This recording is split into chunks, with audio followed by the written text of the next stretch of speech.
हमारे घर के पास ही था फिल्मिस्तान, हम मलाड में रहते थे, फिल्मिस्तान गोरेगांव में था और बॉम्बे टॉकीज भी मलाड में था। तो जब स्कूल बस से आए तो कई बार भैया से कहते थे हम आ जाए स्टूडियो, भैया कहते थे आ जाओ। तो जब बॉम्बे टॉकीज एक बार गए तो देखा कि देव आनंद और सुचित्रा सेन खड़े हैं। तो वो सबसे पहला मौका था जब मैंने देव साहब को देखा था। जब उस ज़माने में ऐसा नहीं था कि कोई रोकेगा गेट पे, बस उससे उतर जाते थे। स्कूल बस हमारी जाती थी गोरेगांव से आगे तक, उतर जाएं, क्रॉस करें तो पूछा था चौकीदार गेट पे कहाँ जाना है, अलंकार चित्र, चले जाते थे। देव साहब अपना 2-3 लोगों के कंधे पर से हाथ रख के 2 आदमी के खड़े आए, अरे देवन। तो देव साहब इतने लंबे, क्योंकि हम भी, हमारी हाइट भी छोटी थी, बच्चे थे। अरे बाप रे, देव साहब तो ऐसे देखा था देव साहब को पहली और दूसरी बार। फिर तो उनके शूटिंग में मैं अक्सर जाता था। और फिर ऐसा था कि जब सरहद बन रही थी तो उसमें हमने एक छोटा सा रोल भी किया। हाँ, एक बार ऐसा हुआ कि अब मुझे पता नहीं टेक्निकल वो क्या था कि मुझे और मेरी बहन को देवानंद सुचित्रा सिंह का रोल करना था और उनके बचपन का नहीं करना था, उनके एल्डर का ही करना था। तो जो हमारी हाइट थी वो कुछ प्रोपोर्शन में ठीक थी, तो भैया ने शंकर मुखर्जी से कहा तो उन्होंने कहा ठीक है। तो हमारे लिए सूट वूट सिलवाया गया और जब हमने काले रंग का कोट पैंट पहना तो पूरी फिल्म में देव साहब उसी तरह का मेरा सरहद में पहनते थे। तो शंकर मुखर्जी ने देख के कहा ये तो एकदम नया लग रहा है। तो उसको ज़मीन पे लेके थोड़ा यूँ किया गया, मिट्टी मिट्टी लगे, फिर पुराना लगे। तो ऐसे देव साहब से लगाव हो गया बचपन से देखते देखते। फिर उनकी फिल्में देखते थे, भैया थे तो हमेशा देवानंद की बात होती थी घर में।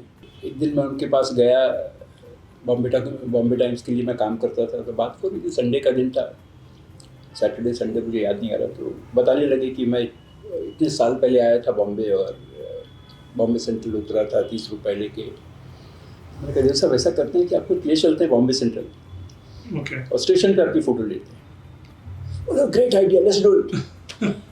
जाकर अपने एडिटर से कहा, उन्होंने कहा ठीक है कर लो।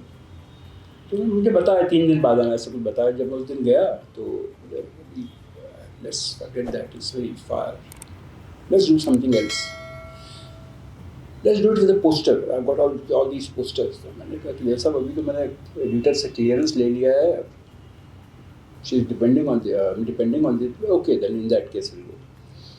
तो उनकी थिएटर में बैठे और गए तो बहुत पुरानी सी थिएटर थी। हमने पूछा देव साहब बस इतनी पुरानी थिएटर आप यूज़ करते हैं, आपके पास इतनी गाड़ियाँ होंगी? बोले ये थिएटर तो मेरे साथ ही जाएगी। तो गाड़ियों के पास कई इतना लगाव था। और फिर हम बॉम्बे सेंट्रल स्टेशन गए और कॉर्नर पे उतरे तो कुछ कुली वुली आ गए साई वाई लेने। बहुत लोगों ने थोड़े किनारे पे गाड़ी रोकी थी, तो उतना ऐसा नहीं था, इतनी पब्लिक आ रही थी। उन्होंने फ़ोटो तो खिंचवाया, फिर बोले कि leave it now, will go back. तो वहाँ से फिर वापस आ गए। तो देवानंद साहब से आपका बड़ा एसोसिएशन रहा, काफ़ी मेमोरेबल पिक्चर्स हैं। तो एक सुपरस्टार से फिर आप दूसरे सुपरस्टार की तरफ आए, राजेश खन्ना जी के साथ। और वो तब का टाइम था जब वो शुरू कर रहे थे, उन्होंने शुरू करा था, अभी वो सुपरस्टार बनने वाले थे पर अभी बने नहीं थे। पर उनकी कुछ ऐसी एक्सक्लूसिव पिक्चर्स हैं। राजेश खन्ना जी के साथ क्या एक्सपीरियंस है और कैसे आप उनके फिल्मों में जा पहुँचे, कैसे आप वहाँ पर गए? जब मैं सोच ही रहा था क्या करूँ, ऑलरेडी डिसाइडेड तो था मैं करूँगा फोटोग्राफी ही। तो कैमरा लेके भटक रहा था, तो एक दिन मैं महबूब स्टूडियो गया।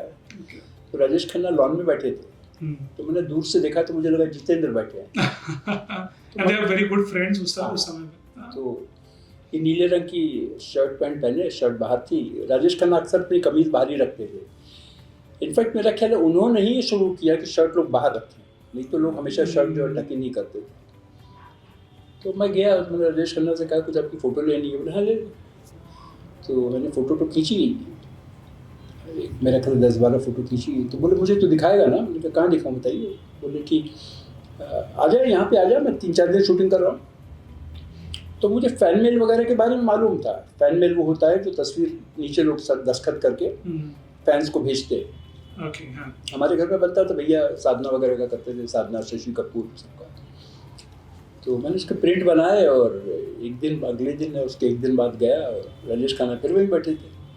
फिर मैं लेके गया, देखा ऐसा, देखा मुझे, देखा, और मैं बहुत दुबला था तब, बहुत दुबला था, और काला तो खैर था ही, और वही भी हूँ, और कुर्ता पैंट पहनता था, चप्पल, तो प्योर प्रॉपर जर्नलिस्ट लुक थी वो एक तरह से। पता नहीं क्या लुक था, मगर मेरा लोग पहन के गया था, तो मुझे ऊपर से नीचे तक देखा, पता नहीं क्या सोचा उसने, कहा अच्छा तो ऐसा कर, ये अच्छी तस्वीर, इसकी तू 300 कॉपी बना दे।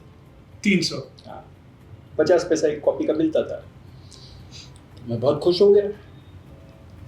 तो इतने में प्रेम चोपड़ा आया, तो प्रेम चोपड़ा पीछे आया, तो काके क्यों रहा है, अरे आजा आजा बैठ, देख ये फ़ोटो लिए मेरी, और मैं इसको फ़ोटो का फैन मेल बना रहा हूँ, 300 कॉपी।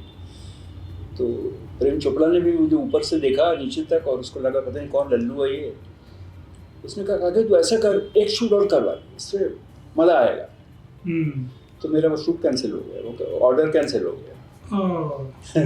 माय गॉड, 150 रुपये का हाँ, उस ज़माने में। फिर एक आध दिन बाद में फिर गया ऐसे ही। मैंने कहा चलो कम से कम एक आदमी से परिचय है तो आ जा तो सकता हूँ। तो गया राजेश खन्ना, बात हो रही थी, उसने कहा कि are you looking for a job or something, you want to do some work for Raj Khosla. मैंने कहा, उसने राज खोसला से कहा कि भाई इसको काम की ज़रूरत है और आप रख लो। तो उनका जो स्टिल फोटोग्राफर था उसकी कुछ चिक चल रही थी। ओके। और राज खोसला का जो भतीजा था बोलू खोसला, वो प्रोडक्शन देखता था। उसको लगा यार ये तो अच्छा है, इतने सस्ते में मिल जाएगा लड़का है, तो ठीक है आ जाओ। और ऐसे मुझे 2 रास्ते काम करने का, स्टिल का काम मिल गया।